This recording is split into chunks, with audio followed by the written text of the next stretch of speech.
infant victim, same gihapon ng principle, DRS ABC, no? Check for the area, then the response sa foot part, pag baby, hey, baby, are you okay? Baby, are you okay? Baby, are you okay? So, the baby is unresponsive. So, again, shout for help. Then, airway, same process. Head tilt, chin lift, maneuver. Check for any obstruction sa mouth. Then, breathing, same with adult. LLF, look, listen, feel. Then, for the circulation, different lang siya sa adult, di ba?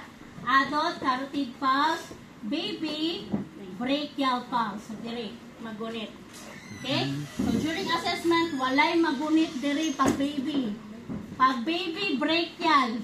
Kamot, gunitan. Okay? Antecubital space ang gunitan. Then, check. Same gyapon sa adult. 10 seconds. Then, after confirming na walay signs of life si baby, then proceed to compression, CPR. Again, same with adult. 30 compression, 2 ventilation, pero 2 fingers lang. Dili 2 hands. Kasi sa kakulba ninyo, baby, 2 hands, di ay. Na? Pag baby, 2 fingers. Again, index and middle finger. Depende kung sa inyo ang comfortable. No? Basta 2 hands lang dyan. Then for child or children, 1 hand ang compression. No? Okay? So let's proceed sa infant. So again, 30 compression. Same gihapon ng iyong location, no? In between nipple line. So 2 fingers. So 30 compression. 1 and 2 and 3 and 4 and 5 and 6 and 7 and 8 and 9 and 10 and 11, 12, 13, 14, 15, 16, 17, 18, 19, 20, 22, 23, 24, 25, 26, 27, 28, 29, 1. Then, ventilation. Same. Head tilt, chin lift. Pero pag infant, mouth and nose ang paghatag sa ventilation. So, same. 2. 1, 2. Then, recheck. So, no pulse, no breathing, no signs of life. Continue. Number 2 cycle. 30 compression. 2 ventilation. Recheck. So, no signs of life. Continue 3rd cycle.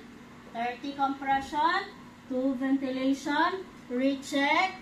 Okay, baby revive. So, the recovery position for our baby, naka-prone position.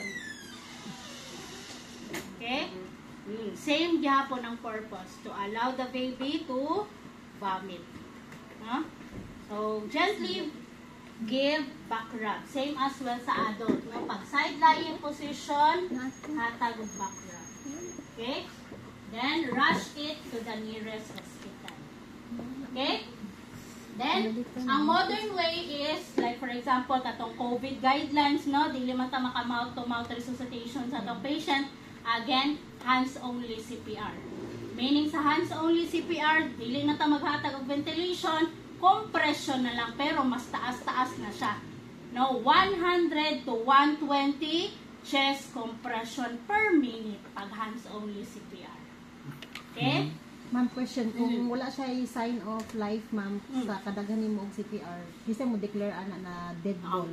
Ato ang kuan, medical assistant, EMS, ambulance. Continue lang jud na kanang 5 cycle manggod, more than pa jud na siya kung dili ka kapuyon. Diba naman tayo mga instances na nganong mag-stop tag CPR, the patient revive, medical assistant arrive, then when you are exhausted. Pag ikapoy nakadidyo ka kaabot anong 5 cycle, hantod 2 lang jud ka, pwede natin na siya i-take over sa mga bystander pod na naapoy training sa BLS. Dili pod magpataka o pasa. So, okay lang din siya, ma'am. Okay siya. Yes, continuous jud na siya. Basta while waiting sa atong ambulance, continue lang jud na siya. In reality, dili jud na siya mag-limit lang sa 5 cycle. As long as kaya nimo continue. Kaya dili man ta maka-declare na patay na si patient. Ang rescuer lang mo, yun na dead ball ang Ang kuan, doktor. Nurses, sila ang mag-declare. Napatay na si patient. Maski good mo, ingon ta, klaro naman kayo na napatay na, kay nang lagom na.